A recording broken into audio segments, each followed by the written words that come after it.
നമസ്കാരം. റാഫ്റ്റോ ക്രിക്കറ്റിലേക്ക് അവർക്കും സ്വാഗതം. IPL അടുത്ത് വരുന്നു. നമ്മൾ ഓരോ ടീമിനെയും ഇങ്ങനെ അനലൈസ് ചെയ്ത് മുന്നോട്ട് പോയിക്കൊണ്ടിരിക്കുകയാണ്. അപ്പോൾ ഓൾറെഡി 2-3 ടീമുകളുടെ വീഡിയോ നമ്മൾ ചെയ്തു.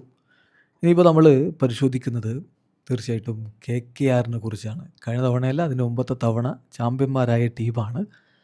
കഴിഞ്ഞ തവണ പക്ഷേ അത്ര നല്ല രൂപത്തിലല്ല ടീം പോയത്. അതുകൊണ്ട് തന്നെ വലിയ രൂപത്തിൽ മാറ്റിത്തിരുത്തലുകൾ ഈ ഓപ്ഷനിൽ അവർ നടത്തി. അവരുടെ വമ്പൻ താരങ്ങൾ അവർ റിലീസ് ചെയ്തു. വെങ്കടേഷ് അയ്യർ, റസലിനെ, അങ്ങനെ വലിയ മാറ്റങ്ങൾ ഓപ്ഷനിൽ വരുത്തിയൊരു ടീമാണ്. ആ ടീമിനെ നമ്മളൊന്ന് അനലൈസ് ചെയ്ത് നോക്കുമ്പോൾ ആദ്യം നമുക്ക് അവരുടെ സ്ക്വാഡൊന്ന് നോക്കാം. സ്ക്വാഡിലുള്ളത് അജിങ്ക്യ രഹാനെ, അദ്ദേഹം തന്നെ ആയിരിക്കും ക്യാപ്റ്റൻ എന്ന് ഇപ്പോൾ KKR കൺഫേം ചെയ്തിട്ടുണ്ട്. So Ajinkya Rahane, Rinku Singh, Angkrish Raghuvanshi, Manish Pandey, Cameron Green, Finn Allen, Tejasvi Singh, Rahul Tripathi, Tim Seifert, Rovman Powell. So കിടിലൻ ബാറ്റിംഗ് നിരയുണ്ട് എന്നർത്ഥം. പിന്നെ അനുകുൽ റോയി, അതുപോലെ സാർത്ഥക് രഞ്ജൻ, ദക്ഷ് കമ്ര, രജിൻ രവീന്ദ്ര, രമൺദീപ് സിംഗ് ഓൾറൗണ്ടേഴ്സാണ്. ബൗളർമാരായിട്ട് ബ്ലെസ്സിംഗ് മുസറബാനി, വൈഭവ് അറോറ, മതീഷ് പതിരാന, കാർത്തിക് ത്യാഗി, പ്രശാന്ത് സോലങ്കി, ഹർഷ്ദീപ് സിംഗ്, ഹർഷിത് റാണ, ഉമ്രാൻ മാലിക്, സുനിൽ നരേൻ, വരുൺ ചക്രവർത്തി. സുനിൽ നരേൻ ഓൾറൗണ്ടറായിട്ട് കൂട്ടാം. ഹർഷിത് റാണ റൂൾഡ് ഔട്ട് ആണെന്നാണ് വാർത്ത. പതിരാനക്ക് കുറച്ച് മത്സരങ്ങൾ കളിക്കാൻ കഴിയില്ല. അപ്പോൾ ഇങ്ങനെയൊക്കെയുള്ള കൺസേൺസും ഉണ്ട്. വിശദമായിട്ട് നമ്മൾ എടുത്ത് നോക്കുകയാണെങ്കിൽ ഞാൻ പറഞ്ഞല്ലോ, വലിയ രൂപത്തിൽ പ്ലെയേഴ്സിനെ മാറ്റി തിരുത്തിൽ വരുത്തിയിട്ടാണ് അവർ വരുന്നത്. 12 പ്ലെയേഴ്സിനെ അവർ റീറ്റെയിൻ ചെയ്തു, 10 പ്ലെയേഴ്സിനെ റിലീസ് ചെയ്തു കഴിഞ്ഞ ഓപ്ഷനും മുന്നോടിയായിട്ട്. അപ്പോൾ പ്രധാനമായിട്ടും അവർ ഒഴിവാക്കിയത് വെങ്കിടേഷ് അയ്യർ, ആന്ദ്രെ റസൽ, അവരുടെ പ്രൊമിനൻ്റ് ഓൾറൗണ്ടേഴ്സിനെ, പ്രമുഖ ഓൾറൗണ്ടേഴ്സിനെ അവർ ഒഴിവാക്കി. എന്നിട്ട് ഓപ്ഷന് പോകുമ്പോൾ 64.3 കോടി അവരുടെ പേഴ്സിലുണ്ടായിരുന്നു. അപ്പം ഓപ്ഷനിൽ അവർ നോട്ടബിൾ ആയിട്ടുള്ള പർച്ചേസുകൾ നടത്തി. അങ്ങനെ വന്നിട്ടുള്ള ഒരാളായിരുന്നു മുസ്തഫീസുർ റഹ്മാൻ.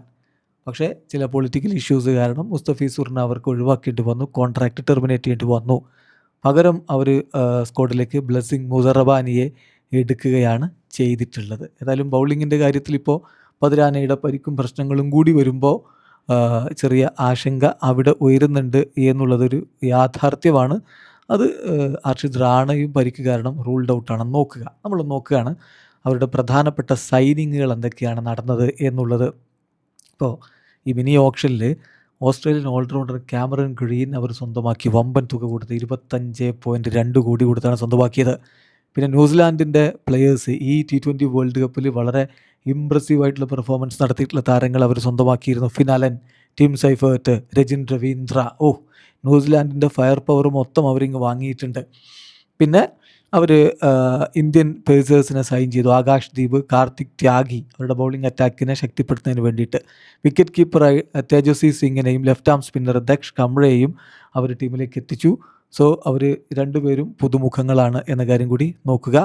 ഏതായാലും ഈ ടാലൻസിനെ കൂടി എത്തിക്കുമ്പോൾ ടീം ഒന്നുകൂടി ബാലൻസ്ഡ് ആവും എന്നാണ് അവർ പ്രതീക്ഷിക്കുന്നത്. ഇനി അവരുടെ കാര്യത്തിൽ ബൗളിംഗ് അറ്റാക്ക് ഞാൻ പറഞ്ഞല്ലോ, ചെറിയ ആശങ്കകൾ. ഇപ്പോൾ മുസ്തഫീസുറിന് പകരം Blessing Muzarabani, Harshit Rana ruled out, പതിരാനയുടെ കാര്യത്തിൽ കുറച്ച് മത്സരങ്ങൾ മിസ്സാകുമെന്ന കാര്യം ഉറപ്പ്. ഇങ്ങനെ നിൽക്കുകയാണ്. എന്നാൽ പോലും അവർക്ക് ബൗളിംഗ് അപ്പോഴും മികച്ചത് തന്നെയാണ്. പതിരാന ലേറ്റർ സ്റ്റേജിൽ കളിച്ചേക്കും. പിന്നെ സുനിൽ നാരായണനുണ്ട്, വരുൺ ചക്രവർത്തി ഉണ്ട്. അവരുടെ ബൗളിംഗ് തീർച്ചയായിട്ടും ടീമിന് ഗുണം ചെയ്യും. പക്ഷേ ഈ പ്രധാനപ്പെട്ട പേസർമാരുടെ ആബ്സെൻസ് തിരിച്ചടി ആയേക്കാം. എന്നാൽ അത് നികത്താൻ വേണ്ടിയിട്ട് അവർക്ക് ഉമ്രാൻ മാലിക്, വൈഭവ് അറോറ ഇങ്ങനെയുള്ള താരങ്ങളുണ്ട്. അവർ കാര്യങ്ങൾ നല്ല രൂപത്തിൽ ഹാൻഡിൽ ചെയ്യുക എന്നുള്ളത് ഇമ്പോർട്ടൻ്റ് ആണ്. ദെൻ ചില ഘട്ടങ്ങളിൽ ഇവർ റണ്ണ് ലീക്ക് ചെയ്യുന്നുള്ളൊരു പ്രശ്നമുണ്ട്, അത് കവറപ്പ് ചെയ്യുക. ദെൻ ടീമിന് ബാലൻസ് കൊടുക്കുന്നതിൽ ഈ 2 പേര് നരൈനും ഗ്രീനും ഇമ്പോർട്ടൻ്റ് ആയിട്ടുള്ള റോള് വഹിക്കും.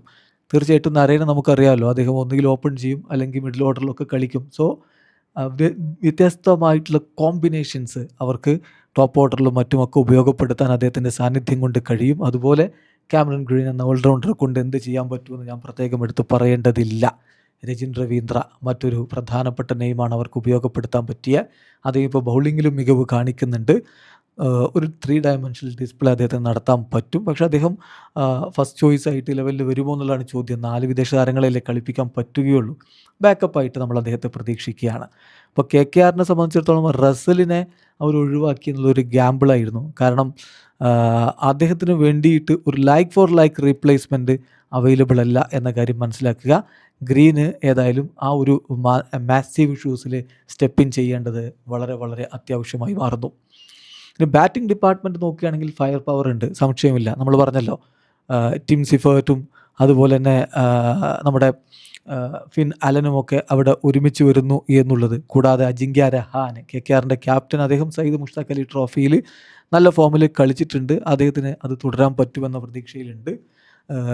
എന്നാലും ഈ അലനും സിഫേർട്ടും ഒക്കെ ഒരുമിച്ചിറങ്ങുമോ എന്നുള്ള ചോദ്യമാണ് ഒരു വലിയ ചോദ്യമായിട്ട് നിൽക്കുന്നത്. പിന്നെ അങ്കരീഷ് രഘുവൻഷി, മനീഷ് പാണ്ഡെ, രാഹുൽ ത്രിപാഠി ഇവരൊക്കെ ടീമിലുണ്ട്. എങ്കിലും കൺസിസ്റ്റൻസി പലപ്പോഴും ഇവരുടെ കാര്യത്തിൽ ഒരു ഇഷ്യൂ ആയിട്ട് നിൽക്കാറുമുണ്ട്. എങ്കിലും ബാറ്റിംഗ് ഡിപ്പാർട്ട്മെൻറ്റിൽ ഫയർ പവർ ഉണ്ട് എന്നുള്ളത് കൃത്യമാണ്. ദെൻ മറ്റൊരു ഇഷ്യൂ എന്ന് പറഞ്ഞാൽ റിങ്കു ആണ് അവരുടെ ഫിനിഷർ. റിങ്കു ആണ് ഇഷ്യൂ എന്നല്ല, റിങ്കു അല്ലാതെ മറ്റൊരു ഫിനിഷർ ആര്? കഴിഞ്ഞ തവണയാണെങ്കിൽ ആന്ധ്ര റസലിനെ പോലെയുള്ള ആളുകളുണ്ടായിരുന്നു. ഇപ്പോൾ റിങ്കുവിനെ മാത്രമാണ് അവർ ഫിനിഷിങ്ങിന് പ്രധാനമായിട്ടും ആശ്രയിക്കേണ്ടത്. രമൺദീപ് ഉണ്ടല്ലോ എന്ന് പറയും, പക്ഷേ രമൺദീപ് IPL 2025 വളരെ മോശം പെർഫോമൻസ് ആയിരുന്നു, ഡിസപ്പോയിൻറ്റിങ് പെർഫോമൻസ് ആയിരുന്നു. അപ്പോൾ റസൽ പോയി. ഈ ഒരു ഘട്ടത്തിൽ റൗമൻ പവൽ ഒരു ഓപ്ഷനാണ്. അദ്ദേഹം പ്ലേയിങ് ലെവലിലേക്ക് എത്തുമെന്നുള്ളത് കണ്ടറിയണം. കാരണം ഓവർസീസ് പ്ലേയേഴ്സ് 4 പേരെ കളിപ്പിക്കാൻ പറ്റുകയുള്ളൂ. അപ്പോഴാണ് ഇങ്ങനെയുള്ള ഇഷ്യൂസ് കവർ ചെയ്യാൻ ബുദ്ധിമുട്ടുന്നത്. അപ്പോൾ കൺസേൺസ് സ്വാഭാവികമായിട്ടും അവിടെയുണ്ട്. പ്രൊമിനൻ്റ് ആയിട്ടുള്ള ഓവർസീസ് നെയിംസ് ഉണ്ട്. എന്നാൽ അവരിൽ നിന്ന് 4 പേരെ എടുക്കുക, ഒരു ബാലൻസ്ഡ് 11 ഉണ്ടാക്കുക എന്നുള്ളത് എളുപ്പമല്ല. പതിരാനയുടെ കാര്യത്തിൽ അദ്ദേഹത്തിന് പരിക്കിൻ്റെ പ്രശ്നമുണ്ട്. അദ്ദേഹം ഒഴികെ എടുത്ത് പറയാൻ പറ്റുന്ന പേസ് ബോളർ ആരുണ്ട് ഡെത്ത് ഓവറിലൊക്കെ ബൗൾ ചെയ്യാൻ എന്നുള്ളൊരു ചോദ്യം കൂടി അവിടെ ഉയർന്നു വരുന്നുണ്ട്. പിന്നെ നമ്മൾ ഈ പറഞ്ഞ Indian finisher apart from Rinku ഇല്ല എന്നുള്ളതും KKRന് ഒരു ബുദ്ധിമുട്ടുണ്ടാക്കാൻ സാധ്യതയുണ്ട്. അപ്പോൾ അവരുടെ ഒരു പ്രോബിൾ 11 നമ്മൾ നോക്കുകയാണെങ്കിൽ സുനിൽ നാരായണും ടിം സിഫേർട്ടും ചേർന്ന് ഓപ്പൺ ചെയ്താൽ Ajinkya Rahane number 3, Cameron green number 4, then Rinku Singh, Ramandeep Singh, Vaibhav Arora, Umran Malik, Akash Deep, Varun Chakravarthy, Matheesha Pathirana. ഒപ്പം പതിരാന ഇല്ലെങ്കിൽ ആ ഭാഗത്ത് ബ്ലെസ്സിംഗ് മുസറബാനിയോ മറ്റാരെങ്കിലുമൊക്കെ നമ്മൾ പ്രതീക്ഷിക്കുകയും വേണം. ഇമ്പാക്റ്റ് പ്ലെയറായിട്ട് അങ്കരീഷ് രഘുവൻഷി. ഇതൊരു പ്രോബിൾ സ്ക്വാഡ് പറഞ്ഞതേ ഉള്ളൂ. ഇതല്ല യഥാർത്ഥത്തിൽ അവർക്ക് ഒരു ബാലൻസ്ഡ് 11 കണ്ടെത്താൻ ആദ്യത്തെ 3-4 മത്സരങ്ങളെങ്കിലും വേണ്ടിവരും എന്നുള്ളതാണ്. അപ്പോൾ അൺക്യാപ്ഡ് പ്ലേയേഴ്സിനൊക്കെ ഉപയോഗപ്പെടുത്തിയിട്ട് ഒരു ബാലൻസ് അവർ കണ്ടെത്തേണ്ട സ്ഥിതിവിശേഷമുണ്ട്. ഏതായാലും ഇത് സ്വാഭാവികമാണ്. ടീമിൽ കുറേ മാറ്റങ്ങൾ വരുത്തുമ്പോൾ എല്ലായ്പ്പോഴും ഉണ്ടാകുന്ന ഒരു ട്രബിൾ അവരും ഫേസ് ചെയ്യേണ്ടി വരും. നിങ്ങൾക്ക് ഒരു പക്ഷേ ഇതിലൊക്കെ വ്യത്യസ്ത അഭിപ്രായങ്ങൾ ഉണ്ടാവും. കമൻറ്റ് ബോക്സിൽ രേഖപ്പെടുത്തി. വീഡിയോ അവസാനിക്കുന്നു. ക്രിക്കറ്റ് ലോകത്തെ കൂടുതൽ വിശേഷങ്ങളുമായി റഫ്ലക്സ് എടുത്താം.